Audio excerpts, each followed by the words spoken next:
छोटा था ना, तो मैं आपको बता चुका हूं, फिर एक बात कह दूं, मैं छोटा था तो गांव में भीख मांगने जाता था, तो मुझे पता चल गया था कि अन्न की कीमत क्या है। जब मैं 12 साल का था तब मुझे चावल के एक एक दाने की कीमत पता चल गई थी। क्यों? क्योंकि मैं लोगों के घर भीख मांगने जाता था तो लोग मुझे दिया करते थे। कुछ लोग, कुछ माताएं, सुपड़ा होता है, सुपड़ा, सूपा, जिस पे माताएं, लकड़ी का होता, बांस का बनता है, उस पे आप लोग जो कहते हो, हमारे यहाँ सूपा कहते हैं, सुपड़ा कहते हैं, चलो आप समझो, उस पर ना माताएं आटा, दाल और थोड़ा सा नमक, थोड़ा सा साग सब्जी में आलू टमाटर भी लोग देते थे भिक्षा में। दाल, चावल और आटा, ये 3 तो होती थे। कोई कटोरी में घी भी देता था जरा सा। तो जब मैं उस बर्तन को खाली करता था तो उससे एक एक दाना चावल का मैं खाली कर लेता था, एक एक दाना दाल का मैं खाली कर लेता था। मुझे पता, यदि जमीन में गिर जाता था ना, कुछ खाली करने में झोली से गिर गया, तो मैं चावल के दाने को समेट कर अपनी झोली में डालता था, दाल के दाने को समेट कर। जब मैं 12 साल का था तब मैं भीख मांगने गांव में जाता था, क्योंकि खाने को घर में रोटी नहीं थी, मांगेंगे नहीं तो खाएंगे क्या। तब मुझे पता चल गया था कि एक एक दाने की कीमत क्या है। इसलिए ये दास अनिरुद्ध तब से लेकर आज तक मैं कभी ना अन्न का ना धन का मैं कभी दुरुपयोग नहीं करता। मुझे पता है भीख मांगना भी कठिन है साहब। सबसे ज्यादा अपमान सहना पड़ता है तो भिखारियों को, सबसे ज्यादा तिरस्कृत होते हैं तो भिखारी। सामने हम तो मुट्ठी भर चावल और गेहूं, मुट्ठी भर आटा और चावल मांगने जाते थे, पर कुछ लोग तो ताने मारते थे, इनका तो धंधा ही है। मजबूरी सब सुनाती है साहब, मजबूरी सब कराती है। सब दिन एक से नहीं होते। माना कि कुछ लोगों का धंधा हो सकता है, पर मेरी तब मजबूरी बहुत थी। समय बदला, अन्य का दुरुपयोग नहीं किया, सदुपयोग किया। इसलिए आज वृंदावन में उसी अन्न की कृपा से, ऐसी अन्नपूर्णा मां की कृपा से अन्न क्षेत्र चल रहा है कि 30 से 40 हजार लोग रोज गौरी गोपाल जी की रसोई में भोजन करते हैं।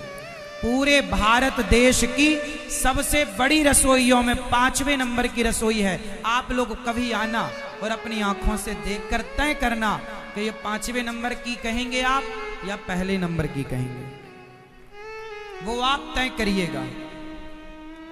आप भी तो जमाना घूमे होंगे, आपने भी तो संसार देखा होगा,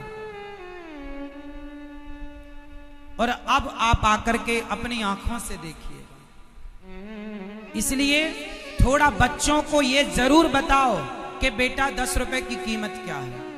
आप अपने बच्चों को गरीबों के पास ले जाया करो, झोपड़पट्टी में बच्चों के हाथ से बंटवाया करो, वृंदावन लाया करो।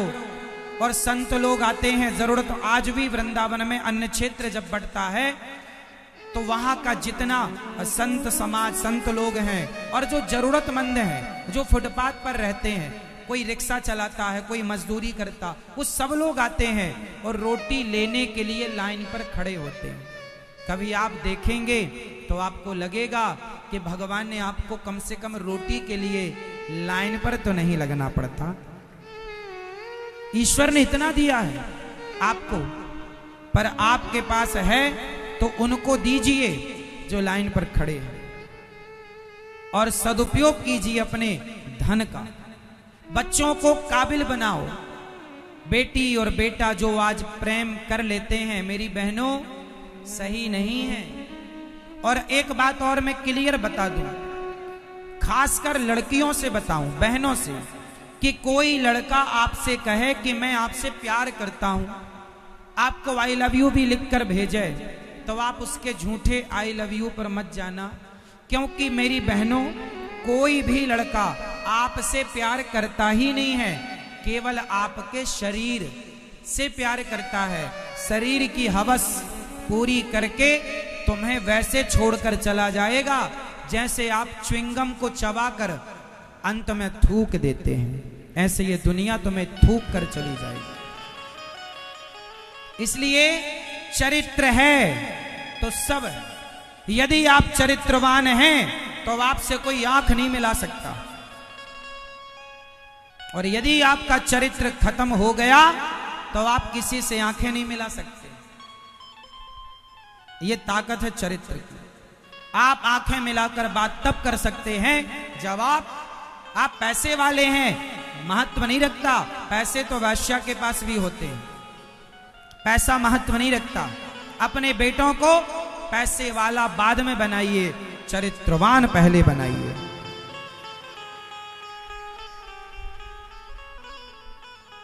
आपके पास चरित्र है, आपके पास, तो आप आंखें मिलाकर बात करेंगे। चरित्र गया तो क्या बचा? इसलिए चरित्र।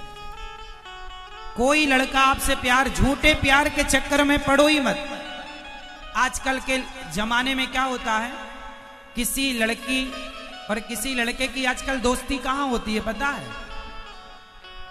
फेसबुक पर, इंस्टाग्राम पर, व्हाट्सएप पर आजकल दोस्ती होती है। और दोस्ती हुई, वहीं दोस्ती हुई और उसी फेसबुक पर प्यार भी हो गया। हाँ, बहुत पहले एक गीत तैयार हुआ था, आपको पता? वो गीत मेरे संग गाओ, दिल लगी ने दी हवा। इस गाने का मतलब मैं आपको समझा रहा हूं। दिल लगी ने दी हवा, थोड़ा सा धुआं उठा और आग जल गई। और तेरी मेरी दोस्ती, तेरी मेरी दोस्ती। हाँ, आजकल के लड़के पहले दोस्ती करते हैं। क्या करते हैं? पहले लड़का लड़की की क्या होती है? दोस्ती। फिर वही दोस्ती दुष्कर्म में बदल जाती है। वही दोस्ती, जोर से, वही दोस्ती दुष्कर्म में बदल जाती है। फिर क्या होता है? लड़का तुम्हारा यूज करके चला गया। कल को जब तुम्हारा विवाह होगा और तुम किसी की पत्नी बनोगी, लड़की स्त्री से हम कह रहे हैं, लड़कों से भी कह रहे हैं कि जब आप कल को किसी की स्त्री बनोगी और आपने पति के पहले ही किसी पर पुरुष का स्पर्श संग कर लिया, तो आप क्या सारी जिंदगी, क्या आप अपने आप को पतिव्रता स्त्री कह पाओगी? कह पाओगी ना। पतिव्रता नारियों की लिस्ट से सदा के लिए आप चली गईं, क्योंकि आपने पति के पहले भी किसी पर पुरुष से संबंध रखा, और ये किसी भी पुरुष से संबंध रखने का काम ये पतिव्रता स्त्री का नहीं, ये तो वैश्याओं के काम है। ये तो वैश्याओं के काम है। इसलिए अपनी बेटी और अपने बेटों को चरित्रवान बनाओ।